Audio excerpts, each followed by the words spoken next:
এত কদিন শুনছিলাম যে ইবলিস শয়তানকে আল্লাহ তাআলা রব্বুল আলামিন বন্দী করে রেখেছে, আর এখন দেখছি সেই ইবলিস শয়তান ছাড়া পেয়ে গেছে। ইবলিস শয়তানকে আল্লাহ তাআলা রব্বুল আলামিন মানুষের শিরায় শিরায় পাঠিয়ে দিছে ঈমান পরীক্ষা করার জন্য। তবে আমরা এত ছোটকাল বই হইতে শুনেছি যে ইবলিস শয়তানকে আল্লাহ তাআলা রব্বুল আলামিন বন্দী করে রেখেছে। এখন ইবলিস শয়তান কিভাবে নাজাত পাইলো, আর ইবলিস শয়তানের কাজ কি?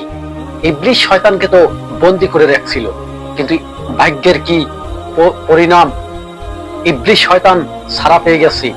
বলছিলাম বাবুল সরকারের কথা। বাবুল একজন গানের শিল্পী, আগে শুনছি নবীদেরকে নিয়ে কটূক্তি করছে, আর এখন সরাসরি আল্লাহকে নিয়ে কটূক্তি করছে।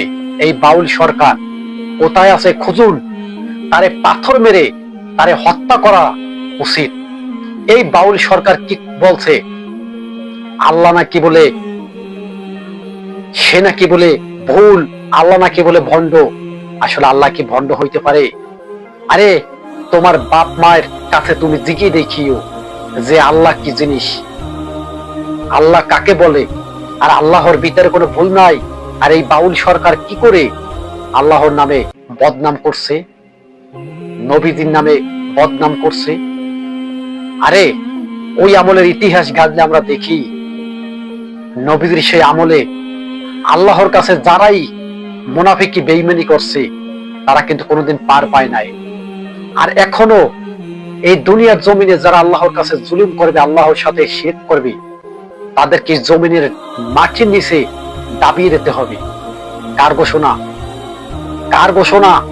নবী সাল্লাল্লাহু আলাইহি ওয়াসাল্লামের এই স্পষ্ট ঘোষণা। মানুষ শিরিক করতে করতে করতে করতে এমন পর্যায়ে চলে গেছে যে আল্লাহর সাথে কটূক্তি করা শুরু করছে, আর আল্লাহকে অমান্য করা শুরু করছে। তারা বলে আল্লাহর মুখ কয়ভাবে ব্যবহার করে, আল্লাহ কথা বলতে পারে না। আল্লাহ নাকি বলে দুনিয়ার ভিতরে মনে হয় আল্লাহকে ওরা মানতে আসে না।